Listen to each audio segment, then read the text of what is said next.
next guests are trying to bridge the age gap in the workplace. We have Bob Fish. He's the former CEO of Rue 21 and author of Fish Tales, the making of a millennial baby boomer. Joining him is one of the Millennial Advisory Board members. This is fascinating, Nicole Campbell. Welcome to you both. Yes. Thank you, David and Julia. It's Guys, nice to be here. start by telling us what this Millennial Advisory Board is.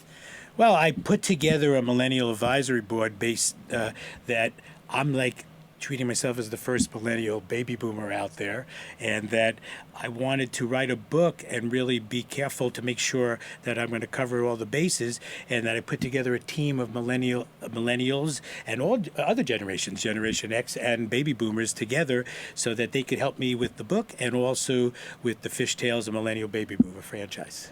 So, Nicole, what does that involve? You're the resident millennial here. Tell us all about it. Yes. Well, in some ways, Bob has written a leadership give back book, but it's so much more because Bob doesn't preach, he listens.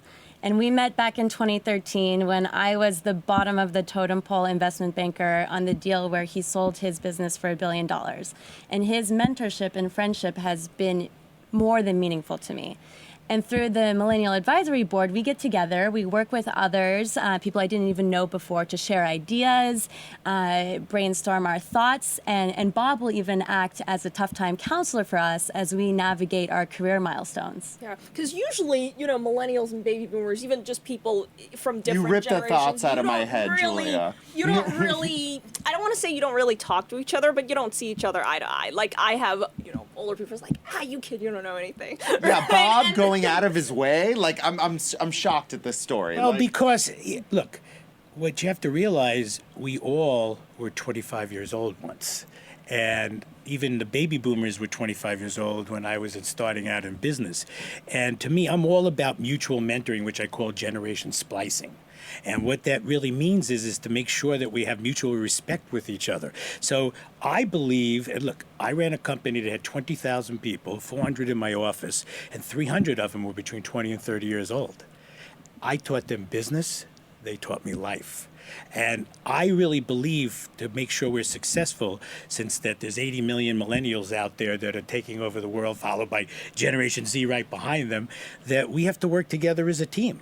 And so that's what made Rue 21 the largest specialty retailer store and company in store count in America. And that's what also in my book I think is important, is I want to give back to what I learned. And this is not theory. And so it's all about the mutual mentoring. And to me is that millennials have a lot to offer, and I think we have to have the patience to show them we care. Yeah, see, Nicole, the thing, if I could add, is yes, everybody has either been 25 years old at once or will be 25 at some point. But the problem is when we hit that 25-year-old mark, things are very different because, we weren't, I'm not born.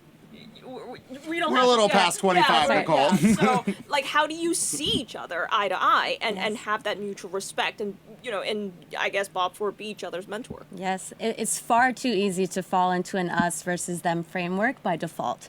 And what Bob's doing is he's disrupting the status quo by opening up that dialogue. And it's shared core values that can really break down those perceived barriers based off of age, generation, status, background, whatever. Those shared core values mean everything. So, Bob, let's talk about the business opportunity of, you said the millennials and the young people taught you about life. How did that infuse your business decisions?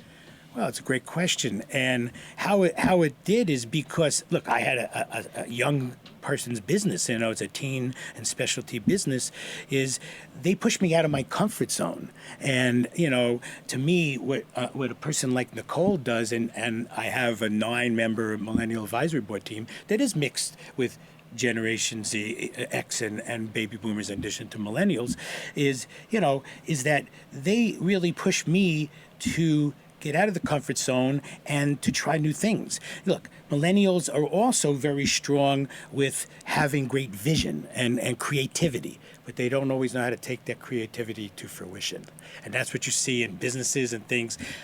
As Nicole was saying about Tough Time Counselor, my role, and not just in this book, but also in working with other people, is to help them get through that. Because they have great ideas, but they need the support from people that have been through it, not just wisdom. Have a theory of it. That's right. So tell us about Route 21, either one of you. I want to hear about Route 21. Well, Route 21 it's a fascinating story because I took over a business that was called Pennsylvania Fashions in 2001, and it was ready to go out of business.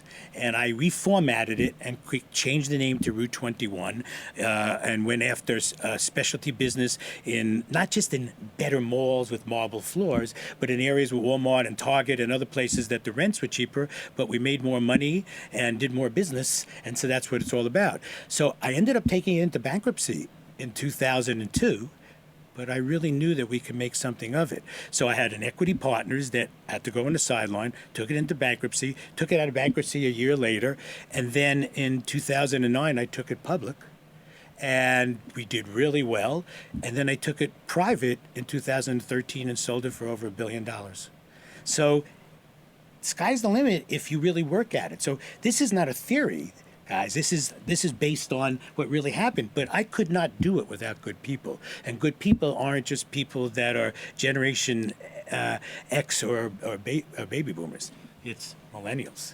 What an incredible journey, Nicole. How has this being on this journey changed your life? Incredibly meaningful to be part of the journey because it opens up a dialogue and a conversation. Before, if you think about how might young people seek mentorship and mutual mentorship, it's a little daunting as someone who might have less experience to go seek a mentor because the conversation could be imbalanced. You feel like, oh, maybe you're taking more than you're giving. But we've been able to overcome that through the board and through our conversations by sharing those core values and by being grateful for the time and really engaging. And once you do that, a mentor who might be on the same page as you could feel inspired by the energy, by the conversational epiphanies, want to continue the dialogue, and that's the mutual mentorship magic. Epiphany is a key word on that. Most people don't know what epiphanies are. When I started out in retailing, the first day somebody spoke to us, and I was going to be a marriage and family counselor. That's probably a whole other show. But and then the first day they said somebody in 3 years will be a buyer, 5 years a DMM, and 8 years a GMM, and 12 years a president, and that was going to be me. And I had an epiphany of that, and I held true to that. But what I teach people is to don't give up after a year. Stand up for what you believe with older crowd of people. Don't be afraid to speak up. Speak up. And hopefully you'll have the right mentors, because mentor is the key word, to help you. And so I'm all about seeing people who want to really want it do great. And that's what I've seen. And I've seen people like Nicole build and be great in the private equity business world after a short time. And I'm proud. That's what I enjoy doing. Okay, so pitch the book quickly because we're out of time here. Hold it up, Nicole. Show the audience here. 30 seconds. Okay, so the millennial baby boomer, that's you, Bob.